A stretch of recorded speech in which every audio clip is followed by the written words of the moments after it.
মস্কোর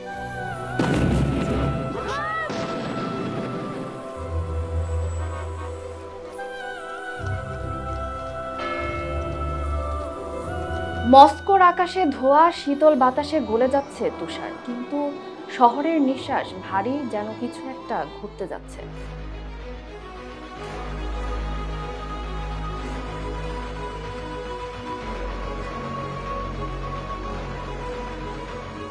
ক্রেমলিনের জানালায় এখন আলো জ্বলছে গভীর রাতেও। বাইরে লাল চত্বরে টহল দিচ্ছে সশস্ত্র সৈন্য, ভেতরে পুতিন লিখছেন নতুন অধ্যায়ের প্রথম বাক্য, এক এমন অধ্যায় যার নাম তৃতীয় পারমাণবিক ধাক্কা।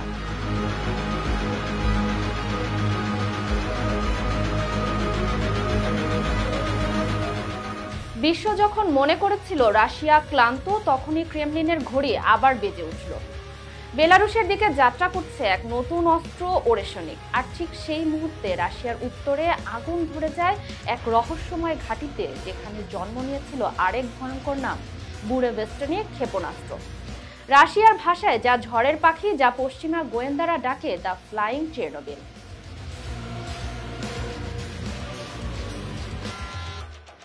দুর্ঘটনা মনে হলেও কিন্তু ভূরাজনীতির ভাষায় এটি এক সংকেত। যখন একটি ঘাঁটি পুড়ে যায়, রাশিয়া সেটিকে বলে নতুন সূচনা। কিন্তু পুতিন জানেন অস্ত্র কেবল লোহা নয়, এটি মনস্তত্ত্ব, এটি বার্তা।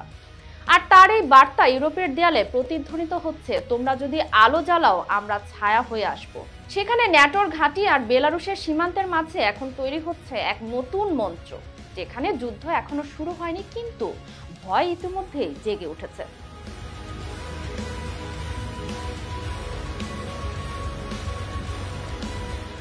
খবর সংযোগের টপ নিউজে আজ আমরা এই ক্ষেপণাস্ত্রটি কি আসলেই বিধ্বস্ত হয়েছে নাকি কোনো ত্রুটি ছিল তা খোঁজার চেষ্টা করব। চলুন তাহলে শুনে আসা যাক। বুরেভেস্টনিক একটি পারমাণবিক চালিত ক্রুজ মিসাইল, যার পরিসীমা প্রায় সীমাহীন। একটি ঘাঁটির অগ্নিকাণ্ড মানে রাশিয়ার অস্ত্র প্রকল্পে বড় ধাক্কা। কিন্তু পুতিনের খেলা কখনো একটি মাত্র গুটিতে সীমাবদ্ধ নয়। তার হাতে দাবার অনেক চাল বাকি রয়েছে, তিনি সেভাবেই খেলেন। তিনি জানেন যখন এক মিসাইল পড়ে অন্য মিসাইল জন্ম নেয়, আর সেই নতুন নাম ওরেশনিক মিসাইল। এটি রাশিয়ার নতুন প্রজন্মের ট্যাকটিক্যাল নিউক্লিয়ার সিস্টেম, যার পরিসীমা 500 কিলোমিটার, কিন্তু ভয় তার প্রতীকী ব্যবহার নিয়ে। বেলারুশের মাটিতে এই মোতায়েন সরাসরি ন্যাটোর গলায় নিশানা টানা এক অঘোষিত বার্তা।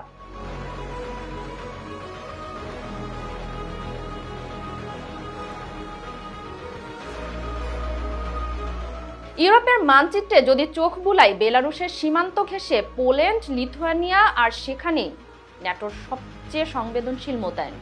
ওরেশনিক বসানো মানে হলো ন্যাটো ঘাঁটি এখন মাত্র কয়েক মিনিটের দূরত্বে পারমাণবিক আগুনের নিচে। মস্কো বলছে এটা ডিফেন্সিভ ডিপ্লয়মেন্ট, কিন্তু ইতিহাস আমাদের শেখায় যে দেশ নিজেকে কেবল রক্ষা করতে চায়, সে কখনো অস্ত্র সাজায় প্রতিবেশীর দরজার সামনে নয়। বুরেভেস্টনিক ঘাঁটির আগুনে ঠিক কি পুড়েছে কেউ নিশ্চিত নয়। কেউ বলছে এটি কেবল দুর্ঘটনা, কেউ বলছে ন্যাটোর সাইবার আক্রমণের ফল। কিন্তু রুশ মিডিয়া নীরব।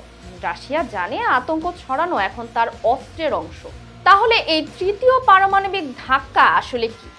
প্রথমটা ছিল 2022 সালে, যখন রাশিয়া ঘোষণা করে ট্যাকটিক্যাল নিউক্লিয়ার মোতায়েনের পরিকল্পনা। দ্বিতীয় 2024 সালে পোসেইডন ড্রোন সাবমেরিন পরীক্ষার খবর। আর এখন তৃতীয় ওরেশনিক ডিপ্লয়মেন্ট ইন বেলারুশ। তিনটি ঘটনা, তিনটি বার্তা। রাশিয়া বলছে আমরা শুধু লড়বো না, আমরা ছায়া হয়ে থাকবো, যেখানে শত্রু আলো জ্বালাতে ভয় পাবে।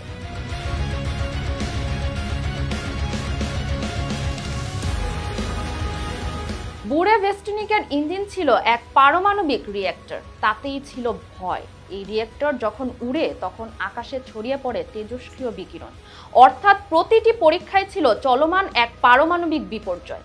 ন্যাটো, ইউরোপ, এমনকি যুক্তরাষ্ট্র সবাই এখন এক ভয়ঙ্কর বাস্তবতার মুখে।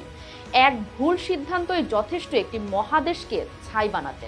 তৃতীয় পারমাণবিক ধাক্কার প্রহর এখন কেবল মাত্র শুরু। এখন প্রশ্ন একটাই, আগুন আগে কে জ্বালাবে আর কে প্রথমে পুড়ে? যুদ্ধ এখনো শুরু হয়নি, কিন্তু ঘড়ির কাঁটা চলছে।